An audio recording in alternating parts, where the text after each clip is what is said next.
Juniper started with the Beverly School for the Deaf PIP program when she was about 4 months old.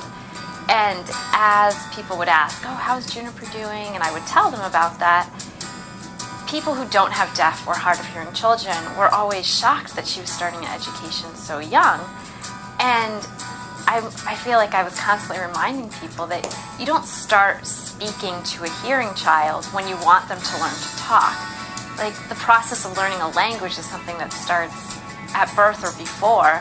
And so it makes so much sense that there is a program that starts children on learning the way that they're going to maybe be most comfortable communicating at such a young age. You can't take what you know as normal and apply it to your child and be like, this is going to give you something normal. Because Juniper needs to acquire language in a way that she can acquire language. She needs to be able to communicate and be part of a community that makes her feel completely comfortable communicating. And that isn't something that bringing her up exactly like I brought up my son is going to give her.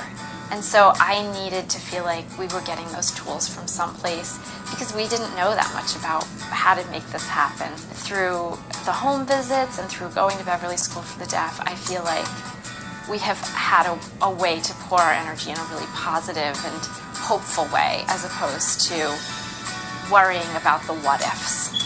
When a child is born hearing, they have already been exposed to language in utero. They're exposed to language constantly. And we weren't able to offer Juniper the exposure to sign immediately, because first we didn't know she had a hearing loss, and then we were really on the learning curve of learning sign language. When we go to the PIP program, we're in a classroom where they're signing for an hour. Sarah teaches a book and she teaches signs that are sort of related to the time of year. And Juniper's hand babble just increases so much after that experience. And it's the same thing when Robin comes to the house. Robin comes and she signs to her through that hour, and Juniper's hands just get going. And just like a child who's babbling, it's not words that, we can communicate with. Her signs don't actually have meaning, but she's working towards understanding that those movements have meaning as a language, have meaning as a way to communicate, and it's laying a base for her to be able to communicate in the future. There's community members who are not deaf and hard of hearing in the same classrooms.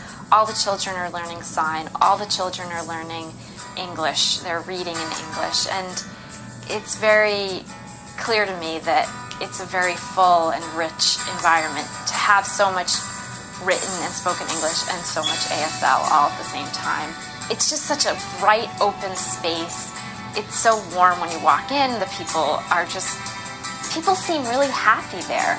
And I just felt that immediately, that people seemed welcoming to us, but they just seemed to be enjoying interacting with the children, enjoying interacting with each other. And that meant a lot to me. And the space just being so bright and open, it just seemed like this is the sort of place education should happen, in spaces that feel like this.